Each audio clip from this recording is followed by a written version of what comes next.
এরপরে আর একটা শর্ত কি? আর একটা শর্ত হলো আপনি কোনো হারাম মাল বিক্রি করে দিতে পারবেন না, কোনো মাকরুহ মাল বিক্রি করতে পারবেন না, আর কোনো সন্দেহযুক্ত মাল বিক্রি করতে পারবেন না যদি আপনি নিজেকে সঠিক ব্যবসায়ী বলে দাবি করেন। এবারে হারাম কোনগুলো মনে রাখবেন, কোরআন হাদিসের মাধ্যম দিয়ে, কোরআনের মাধ্যম দিয়ে আল্লাহ যেগুলোকে বান্দা নিষেধ করে দিয়েছেন, যেগুলোকে বারণ করেছেন, সেগুলোই হলো হারাম। এরকম হারাম কাজ অসংখ্য আছে, এই অসংখ্য হারাম কাজ আছে, সেগুলোকে আপনাকে জেনে বুঝে চলতে হবে। হারাম জিনিস আপনি বিক্রি করতে পারবেন না। তবে এতটুকু আপনাকে বলি, যেটা খাওয়া হারাম সেটা ব্যবহার করাও হারাম, সেটা বিক্রি করাও হারাম। যেটা ব্যবহার করা হারাম, বিক্রি করাও হারাম, যেটা খাওয়াও হারাম, বেচাও হারাম। এবারে কোনগুলোকে হারাম বলা হয়েছে সেগুলোকে আপনাকে খুঁজে খুঁজে বার করতে হবে। কোনো হারাম মাল কিন্তু বিক্রি করতে পারবেন না যদি আপনি ব্যবসায়ী বলে নিজেকে দাবি করেন, সৎ ব্যবসায়ী বলে নিজেকে যদি দাবি করে, সৎ ব্যবসায়ী বলে যদি নিজেকে দাবি করেন, কোনো হারাম মাল বিক্রি করতে পারবেন। তবে আপনাদের সামনে আমি কয়েকটা নাম বলে যাই। কোরআন শরীফের মধ্যে আমার আল্লাহ সুন্দর করে জানিয়েছেন, ইন্নামাল খামরু ওয়াল মাইসিরু ওয়াল আনসাবু ওয়াল আজলাম রিজসুম মিন আমালিশ শাইতান ফাজতানিবু লাআল্লাকুম তুফলিহুন। আবার আল্লাহ কোরআনের মধ্যে সুন্দর করে বলেছেন, নিশ্চয় মদ, জুয়া, লটারি, নিশ্চয় মদ, জুয়া, প্রতিমা আর ভাগ্য নির্ধারণ করা তীর, এগুলো সবই হলো শয়তান বৈধ কাজ। ফাজতানিবু লাআল্লাকুম তুফলিহুন।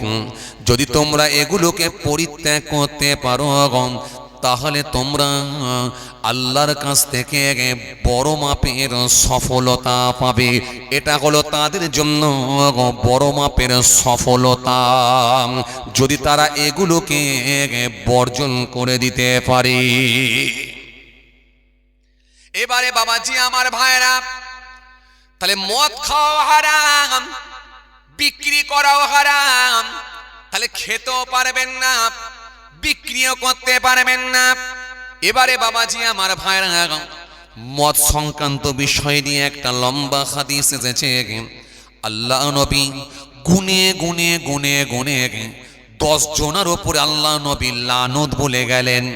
যে মদ তৈরি করে, যে মদ তৈরির পরামর্শ দেয়, যার নিকটে মদ বহন করে নিয়ে যাওয়া হয়, যার নিকটে মদ বহন করে নিয়ে যাওয়া হয়, যে মদের পাত্রটাকে ধৌত করে, যে মদের গ্লাসটাকে ধৌত করে, যে মদের টেবিলটাকে পরিষ্কার করে, মদের টেবিলটাকে পরিষ্কার করে, যে ওই মদখোরের সঙ্গে টাকা বহন করে নিয়ে গিয়ে ম্যানেজারের কাছে পৌঁছে দেয়, যে ম্যানেজারটা টাকা নিয়ে ক্যাশ বাক্সে ভরে দেয়, যে ক্যাশ বাক্সে ভরার পরে মালিক আবার সেই টাকাটা নিয়ে পকেটে ভরে নেয়। আল্লাহ নবী গুনে গুনে গুনে গুনে 10 জনের উপরে আল্লাহর লানত বলে ঘোষণা দিয়ে দিয়েছেন। এই জন্য বাবাজি আমার ভাইরা, মদ যদি কোনো ব্যক্তি খায়, মনে রাখবেন 40 দিন পর্যন্ত তার নামাজ আল্লাহর দরবারে কবুল হবে না। কিন্তু যদি সে তওবা করে, তওবাটা আল্লাহর দরবারে কবুল হবে, কিন্তু নামাজ তার আল্লাহর দরবারে কবুল হবে না। ও মুসলমান, ভালো করে শুনে রাখেন, এই 40 দিনের ভেতরে আবার যদি সে মদ পান করে, তার নামাজ আল্লাহর দরবারে ফের 40 দিন কবুল হবে না। কিন্তু সেই ব্যক্তিটা যদি তওবা করে তওবা আল্লাহ কবুল করে নেবেন। আবার এই 40 দিনের ভেতরে সেই মানুষটা যদি তখন থেকে নিয়ে ফের যদি আবার মদ পান করে, তখন থেকে নিয়ে ফের 40 দিনে পর্যন্ত নামাজ কবুল হবে না, কিন্তু তওবা করলে তওবা কবুল হয়ে যাবে। এরপরে আবার তওবা করার পরে যদি ফের যদি সে মদ পান করে, তখন থেকে নিয়ে ফের 40 দিন নামাজ কবুল হবে না, কিন্তু তওবা করলে তওবাটা আল্লাহর দরবারে কবুল হয়ে যাবে।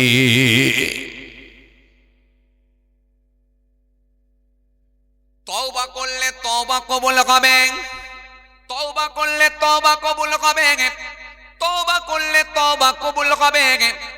কিন্তু এর পরে যখন ফের মদ পান করবে, তখন কিন্তু আর নামাজও কবুল হবে না। আর তওবা করলে তওবা কবুল হবে না। তাহলে তওবা কবুল হবে কবার? 3 বার। 3 বার তওবা কবুল হয়, কিন্তু 3 বারে নামাজ কবুল হয় না 40 দিন।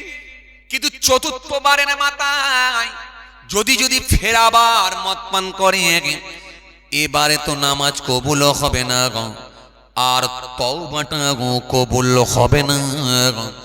তার মানে মদ যদি এইরকম ঘন ঘন যদি কেউ খাওয়ায় অভ্যাস হয়ে যায়, তাহলে নিশ্চিতভাবে তার কপালে ভয়ঙ্কর বিপদ আছে। কথা ঠিক কিনা ভাই? 3 বার তওবা কবুল হবে, চতুর্থ বারের মাথায় কিন্তু আর মানুষকে ভালোবাসা, যিনি সারা বিশ্বের মানুষকে ভালোবাসতে পারলেন, তিনি প্রফেট মুহাম্মদ মুস্তাফা সাল্লাল্লাহু আলাইহি সাল্লামের একটা আদর্শকে অনুসরণ করলেন। কোন নবী? যে নবী সম্পর্কে কোরআন আপনাকে জানিয়েছে, ইয়া আইয়ুহাল্লাযীনা আমানুস্তাজিবু লিল্লাহি ওয়া লির-রাসূল ইযা দাআকুম ইয়া আইয়ুহাল্লাযীনা আমানু লা তারফাউ আসওয়াতাকুম ফাওকা সাওতিন নবী মা আতাকুমুর রাসূল ফাখুযুহু ওয়া মা নাহাকুম আনহু ফান্তাহু। কোরআন এক জায়গায় নয়, একাধিক জায়গায় তার হাবিবুল্লাহর শান নিয়ে আল্লাহ আলোচনা করেছে। এজন্য পৃথিবীর জমিনে শ্রেষ্ঠ ডক্টর, শ্রেষ্ঠ মাস্টার, শ্রেষ্ঠ ইঞ্জিনিয়ার, শ্রেষ্ঠ উকিল, শ্রেষ্ঠ হাকিম, শ্রেষ্ঠ কবিরাজ, আপনি যে অ্যাঙ্গেলে আমার নবী থেকে ধার করবেন, আলহামদুলিল্লাহ আমার নবী কি আল্লাহ উস্তাদ হিসাবে পৃথিবীর জমিনে প্রেরণ করেছিলেন।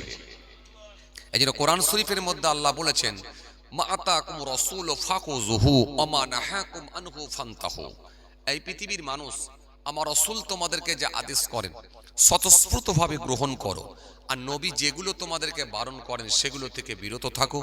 কেন? নবীর আদেশ আর নিষেধ মানেই আমি আল্লাহ, আমার আদেশ আর নিষেধ।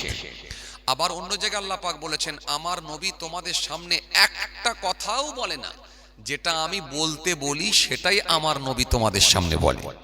এই জন্য পৃথিবীর জমিনে অনেকে বলে নবী কোন স্কুলে পড়েছে, কোন মাদ্রাসায় পড়েছে, নবী মূর্খ ছিল, নাউযুবিল্লাহ মিন যালিক।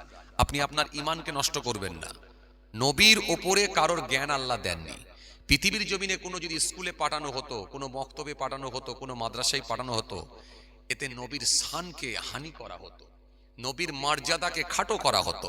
কারণ আমরা স্কুল, কলেজ, ইউনিভার্সিটি, আমরা মাদ্রাসা, বিদ্যালয় যেখানে পড়াশোনা করেছি, আমরা আমাদের উস্তাদকে দেখলে, আমরা আমাদের টিচারকে দেখলে আমরা একটু মাথাটা হ্যাট করে নিই।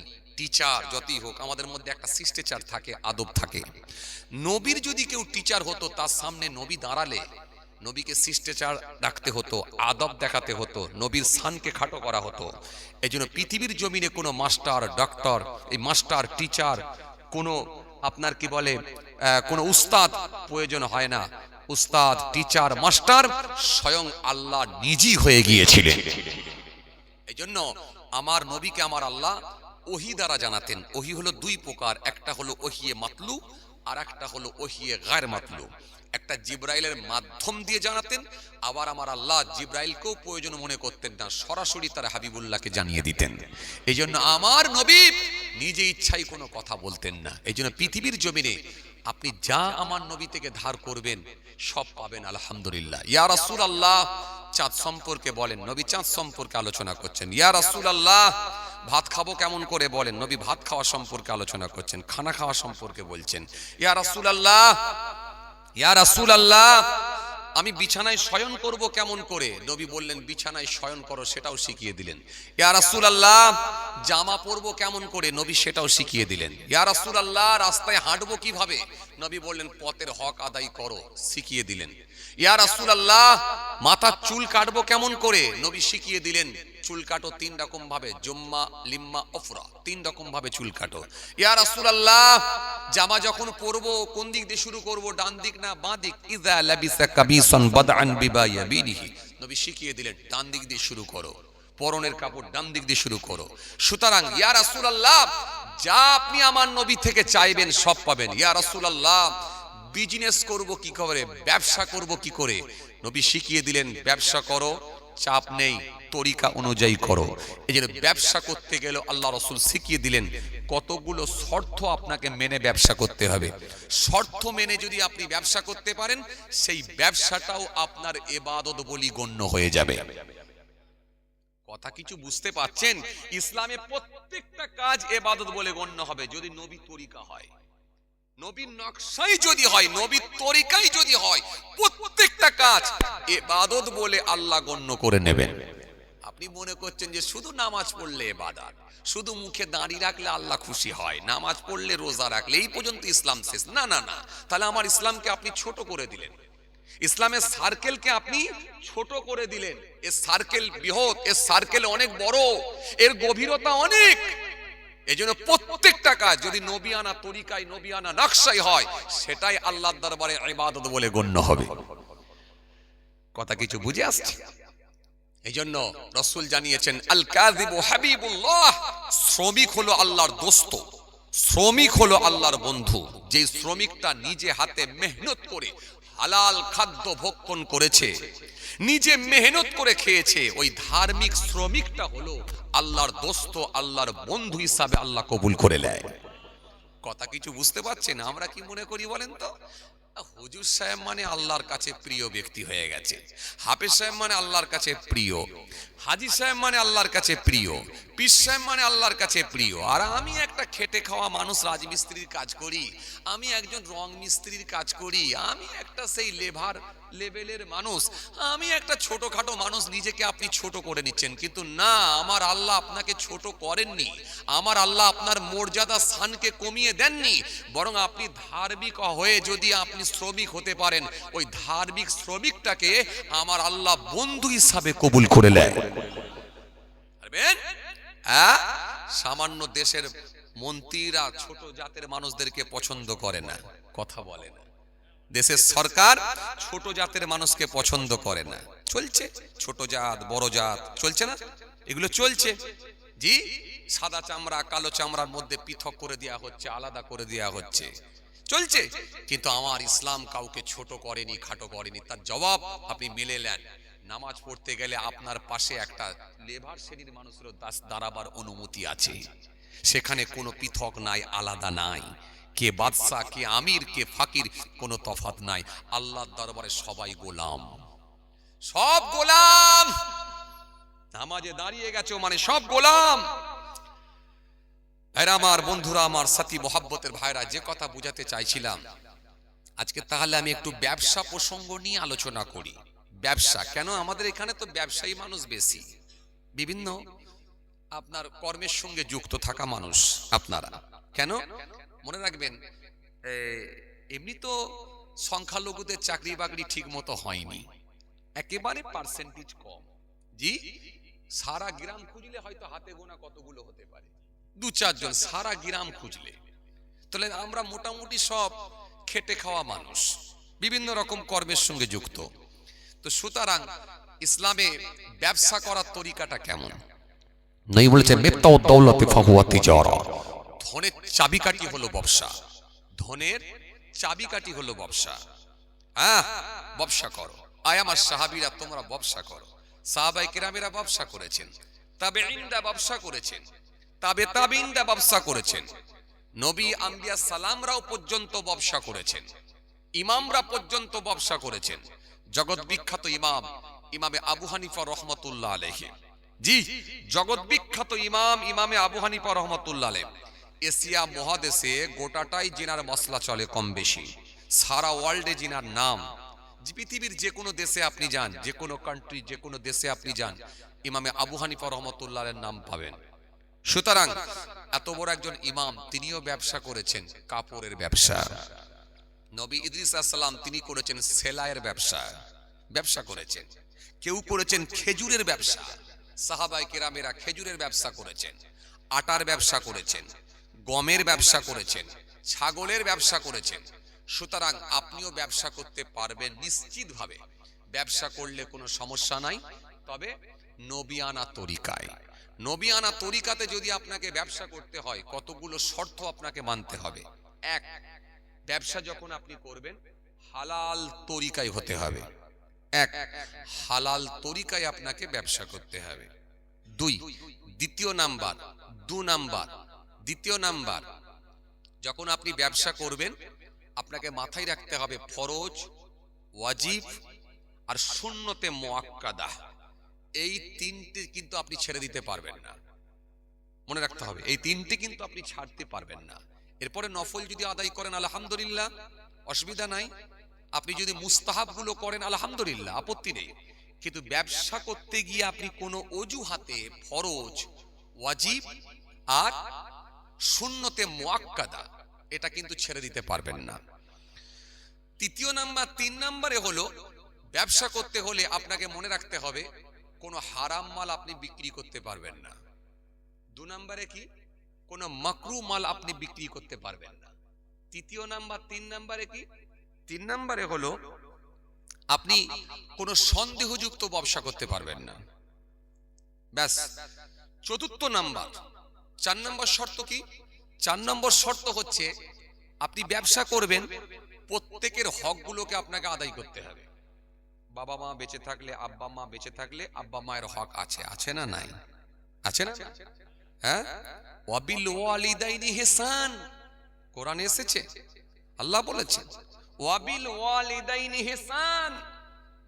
একাধিক জায়গায় আল্লাহ আয়াত দিয়েছেন পিতামাতা সম্পর্কে, নবী হাদিস দিয়েছেন নবী। তো সুতরাং বাপ মার গুরুত্ব থাকবে। ব্যবসা করতে গেলে পিতামাতার সঙ্গে সৎ আচরণ, সৎ ব্যবহার, ভালো ব্যবহার, তাদের হক আদায়। আমরা তো সমাজের দিকে তাকালে দেখতে পাই, ইমাম সাহেবের জন্য ভালো খাবার নিয়ে এসে দিচ্ছে, আমার মতো হুজুরের জন্য ফলের প্যাকেট নিয়ে চলে আসছে, পাঞ্জাবি ছিট নিয়ে চলে আসছে, হায়দ্রাবাদে থাকে পাঞ্জাবি ছিট নিয়ে চলে আসছে, এসে ইমাম সাহেবকে দিচ্ছে কিংবা আমার মতো হুজুরকে দিচ্ছে। কিন্তু খবর নিয়ে দেখা যাচ্ছে বাপের সঙ্গে কথা নাই, বিরাট ব্যবসা করছে, কথা বলে না, বাপের সঙ্গে কথা নাই, যে বাপের সঙ্গে কথা বলে না। এই কয়েকদিন আগে আমাকে লোক বলছে, হুজুর একটু বলবেন মা বাপ নিয়ে। আমি কেন, কি হয়েছে? বলে বাপ মার সঙ্গে কথা বলে না, ভাত দেয় না।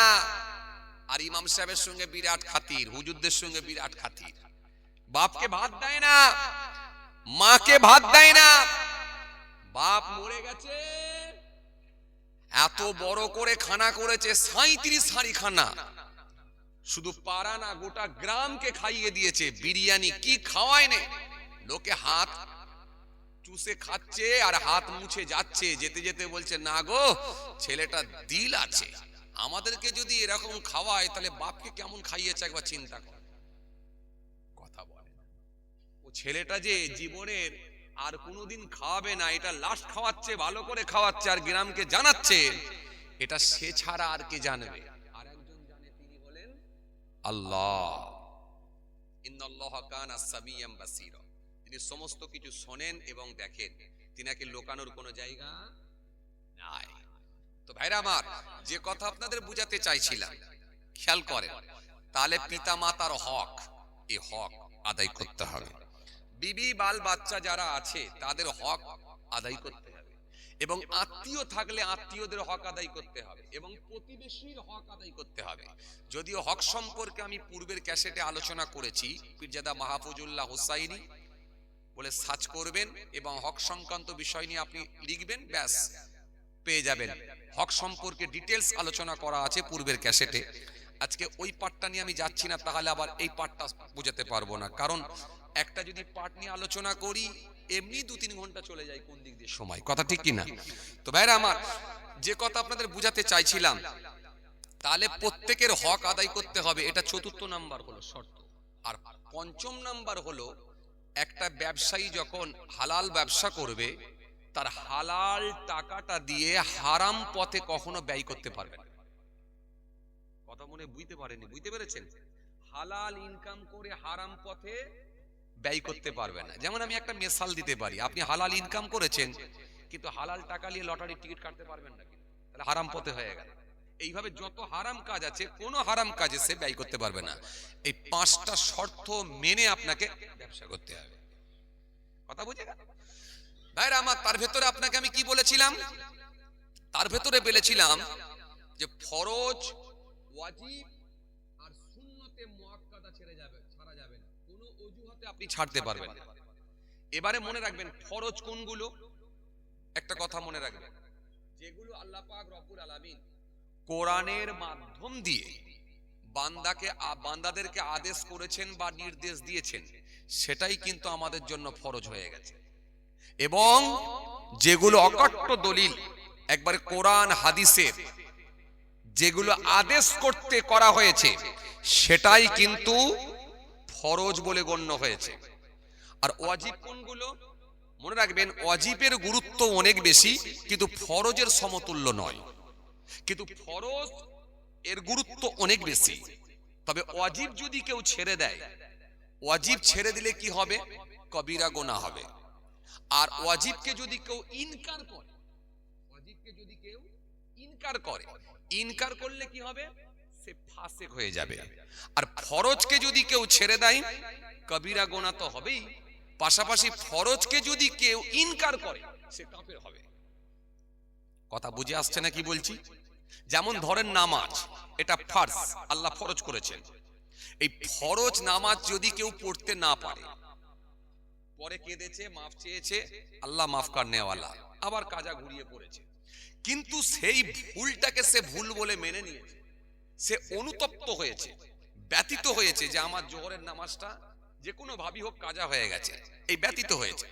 কিন্তু নামাজ সম্পর্কে যখন সে খারাপ মন্তব্য করবে, নামাজ সম্পর্কে নিয়ে যখন বেফাস মন্তব্য করবে বা এমন কথা বলে ফেলবে, বা নামাজকে নিয়ে সে ইনকার করলো, কিছু একটা এমন বেফাস কথা বলে ফেললো, এতে সে কাফের হয়ে যাওয়ার সম্ভাবনা থাকতে পারে। কেন? ইনকার করলে ফরজকে নিয়ে, যেগুলো ফরজ করা হয়েছে সেগুলোকে যদি ইনকার করে, তাহলে সে কাফের হয়ে যাবে। এজন্য ফরজ ওয়াজিবকে ইনকার করা যাবে না, আর ছেড়ে দিলে ইচ্ছাকৃত হবে কবিরা গুনাহ হবে, ছাড়া যাবে না, আপনাকে আদায় করতে হবে। এরপরে কি? যদি বাই চান্স যদি কোনো কারণবশত ফসকে গেছে, ছেড়ে গেছে, আল্লাহর কাছে মাফ চেয়ে নেওয়া এবং তার করণীয় কি আছে সেটা জেনে তার পরিপ্রেক্ষিতে করে নেওয়া। কথা কিছু বুঝতে পারছেন? তাই জন্য ফরজ আর ওয়াজিবের গুরুত্ব অনেক বেশি। এবারে ফরজ, যেমন 5 ওয়াক্তের নামাজ ফরজ, রমজান মাসে রোজা ফরজ, এইভাবে যেমন হজ করতে গেলে হজের ফরজ আছে, উমরা করতে গেলে উমরার ফরজ আছে। এইভাবে যদি আপনি দেখেন একাধিক ফরজ কাজ আছে। যেমন জীবনে কলমা শরীফটা একবার পড়া হলো ফরজ, কলেমার ওপরে মৃত্যু পর্যন্ত বিশ্বাস স্থাপন করা হলো ফরজে দাইন। এই জন্য একাধিক ফরজ আছে, এই ফরজগুলোকে আপনাকে কিন্তু আদায় করতে হবে, ফরজ আপনি ছাড়তে পারবেন না। কথা বুঝে আসছে? যেমন 5 ওয়াক্ত নামাজ, এর মধ্যে কিন্তু ফরজ, যেগুলো আমাদেরকে সাধারণত ভাবে একটা মানুষকে কন্টিনিউ করে যেতে হয়। বছরে 1 মাস রোজা এবং 5 ওয়াক্তের নামাজ, দৈনিক 5 ওয়াক্তের নামাজ আদায় করা। এই যে 5 ওয়াক্তের নামাজ, এটা কিন্তু ফরজ। এই ফরজকে আবার দুটো ভাগে ভাগ করা হয়েছে, একটা হলো ফরজে আইন আর একটা হলো ফরজে কিফায়া। ফরজে আইন সেটা হচ্ছে যার উপরে ফরজ করা হয়েছে তাকে আদায় করতে হবে। আর ফরজে কিফায়া কিছু মানুষ আদায় করে নিলে সকলের পক্ষ থেকে আদায় হয়ে যায়। যেমন জানাজার নামাজ, কথা বুঝে আসছে? যদি আপনি পৌঁছাতে নাও পারেন গুনাহ হবে না, কিন্তু পৌঁছাতে পারলে আল্লাহ আপনাকে সওয়াবের হকদার করবে, অনেক সওয়াব দেবেন। কিন্তু যদি আপনি না পৌঁছাতে পারেন, গুনাহগার হবেন না। এটা যেহেতু ফরজে কিফায়ার নামাজ, কমপক্ষে যদি 3 জন মিলেও আদায় করে, জানাজার নামাজ আদায় হয়ে যাবে, গোটা গ্রামবাসীর পক্ষ থেকে আদায় হয়ে যাবে। কথা বুঝে আসছে? আর যদি আপনি পড়েন আল্লাহ আপনাকে অনেক সওয়াবের হকদার করবে। যাই হোক, এবার আমি আপনাদেরকে যেটা বোঝাতে চাইছিলাম, যেমন 5 ওয়াক্তের নামাজ, তার মানে আপনি যে ব্যবসাই করেন না কেন, আপনার উপরে যদি নামাজ ফরজ হয়ে থাকে, আপনি যদি এক কথায় আপনি যদি আপনাকে বলে সাবালক হয়ে থাকেন, সাবালক সাবালিকা বালেগ বালেগা প্রত্যেকের জন্য নামাজ ফরজ, তাহলে আপনি কোনো অজুহাতে কিন্তু নামাজ ছাড়তে পারবেন না। তার মানে নামাজ আপনাকে আদায় করে ব্যবসা করতে হবে। কথা ক্লিয়ার, বুঝতে পারছেন তো? তাহলে নামাজ আপনাকে আদায় করতে হবে, আপনার ব্যবসা থাক কিন্তু সলাত আপনাকে আদায় করতে হবে, কিন্তু কোনো অজুহাত দিয়ে ছাড়তে পারবেন না। সলাত আপনি যেখানে থাকবেন সেখানেই হবে। গোটা পৃথিবী আপনার জন্য আল্লাহ মসজিদ করে দিয়েছেন, কোনো চাপ নেই। গোটা পৃথিবী নামাজের জন্য যে শর্তগুলো আছে আপনাকে খালি মিলিয়ে নিতে হবে। নামাজের ভেতরে কিছু ফরজ আছে, কিছু ওয়াজিব আছে, কিছু আপনার কি বলে নামাজের ভেতরে সুন্নত আছে, নামাজের মাকরু আছে, নামাজ ভঙ্গের কারণ আছে, এগুলো আপনাকে একটু দেখে নিতে হবে, বুঝে নিতে হবে।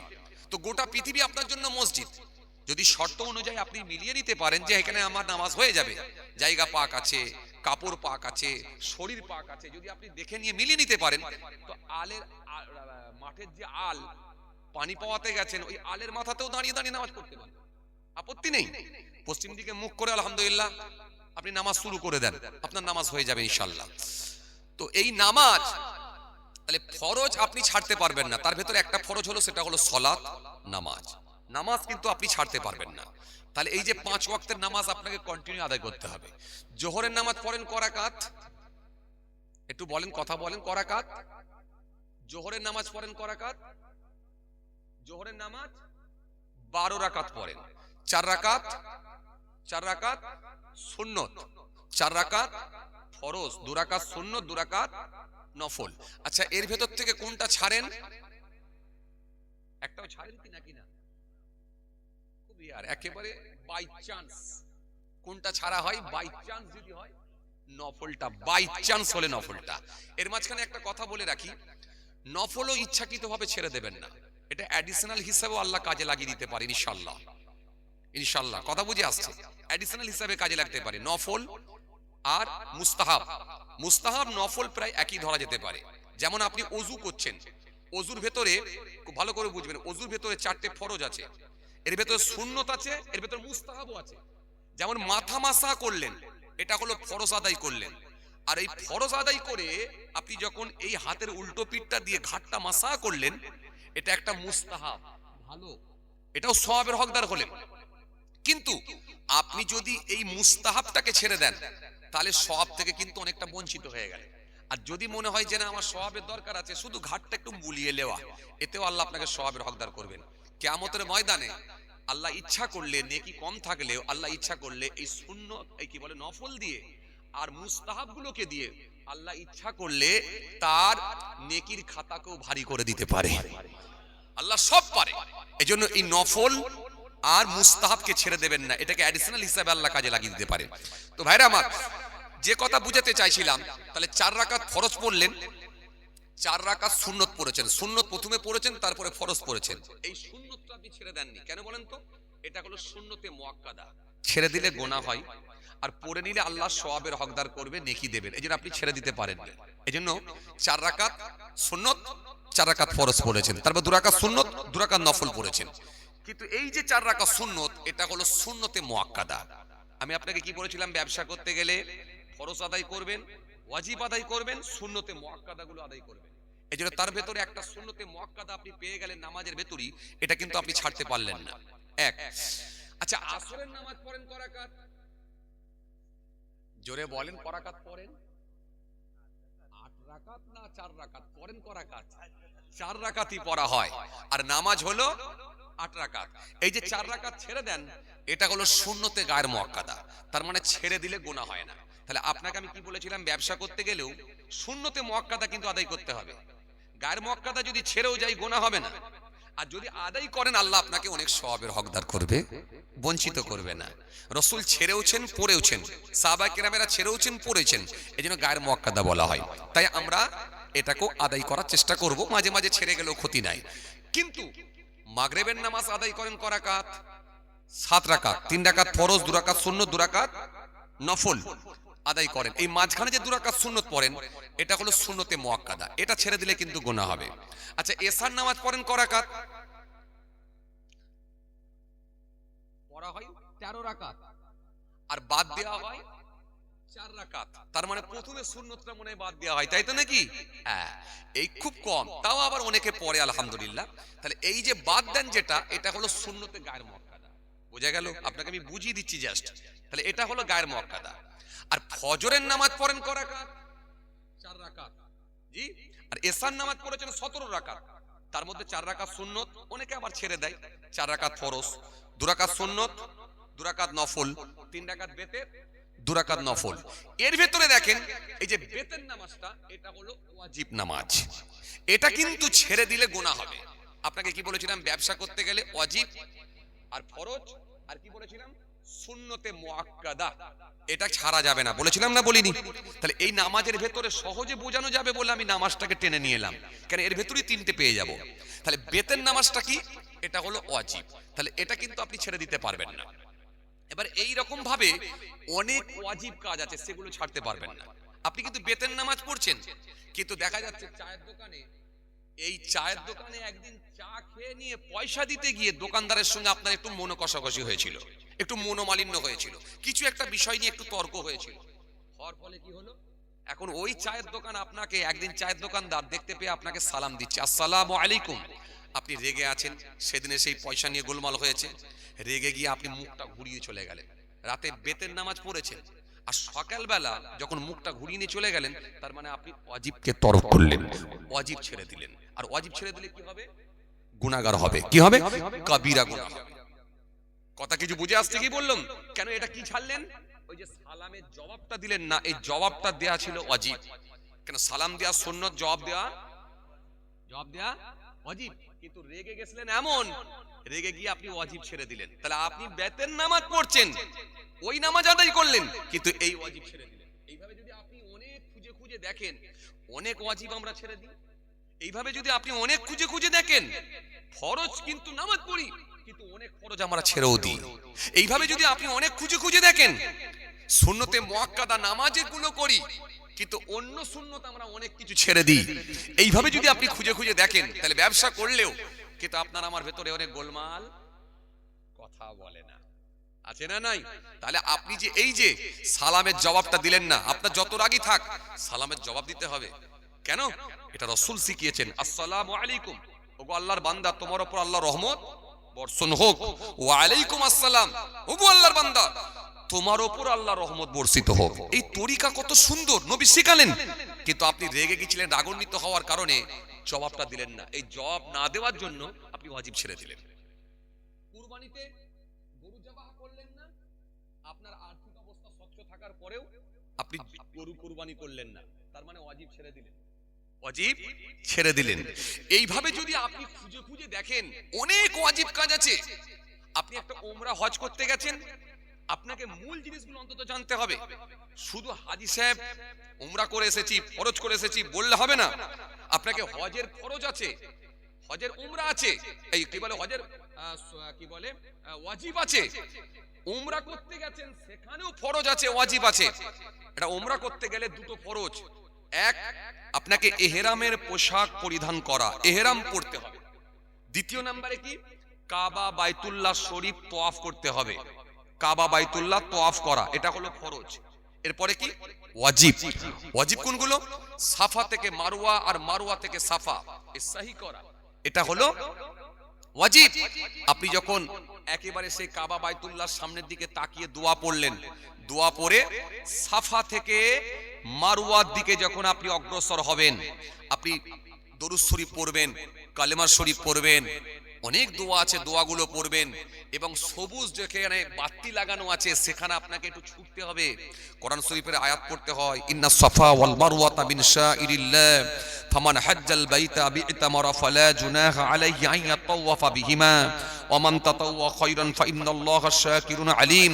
আপনাকে পড়তে পড়তে পড়তে পড়তে যেতে হয়। তাহলে এই যে এক পাহাড় থেকে আরেক পাহাড়, আরেক পাহাড় থেকে আরেক পাহাড়, 7 চক্র যে মারছেন, এটা হলো ওয়াজিব। এবার আপনি যদি বলেন কাবা বাইতুল্লাহ তওয়াফ করার পরে বাবু ক্লান্ত হয়ে গেছি, চ হোটেলে চ, কথা বলে না, চ হোটেলে চ, আর পাচ্ছি নি বাবু, আমার বয়স হয়েছে, আর পাচ্ছি নি, এরাম করেছি, কাবা শরীফ তওয়াফ করে নিয়েছি, চ বাবু এবার আর ভাল লাগছে না, একটু যে হোটেলে গিয়ে একটু রেস্ট নি, যদি চলে যায় কি হবে? কি ছাড়লো? কথা বলে না, কি ছাড়লো? ওয়াজিব ছেড়ে গেল। তাহলে এই সাফা মারওয়া সাহি করতে হবে, এটা আপনাকে আস্তে সুস্তে হলেও করতে হবে, যদি না পারেন সেখানে গাড়ি ভাড়া করে হলেও করতে হবে, এত সহজ নয়। এই যে আমরা আল্লাহ নিয়ে গেছিলেন কদিন আগে, উমরা করে এলাম, আমাদের সঙ্গে অনেক কাফেলার ভেতরে হাজী সাহেবরা ছিল আলহামদুলিল্লাহ। তো এই মিকাত থেকে, বোম্বাই থেকে আমরা যখন ইহরামের পোশাক পরে নিয়েছি, আমাদের সঙ্গে কয়েকজন ব্যক্তি তাদের আলাদা ফ্লাইট হয়ে গেছিল। ফ্লাইট হয়ে যাবার কারণে সে আর ইহরামের পোশাকটা যে পরতে হয় জানেন, ব্যাস না পরে একবারে নিজের পোশাক যেমন ছিল ওই পরে পুরো হারাম শরীফে চলে গেল। কথা বুঝতে পারছেন না? এইবারে গিয়ে তো মাথা খারাপ। এবার আলেম ওলামা যারা আছে বলে সর্বনাশ করেছে, এই লোকটা এরম পোশাক পরে চলে এলো, যা কি হবে। এবার লাস্টে আমরা আস্তে আস্তে সব আলোচনার মাধ্যম দিয়ে, আলোচনা সাপেক্ষে আমরা সব লাস্টে আবার বললাম যে আপনি এক কাজ করেন, দম দিয়ে দেন, তাকে কুরবানি দিতে হলো। কথা বুঝে আসছে তো?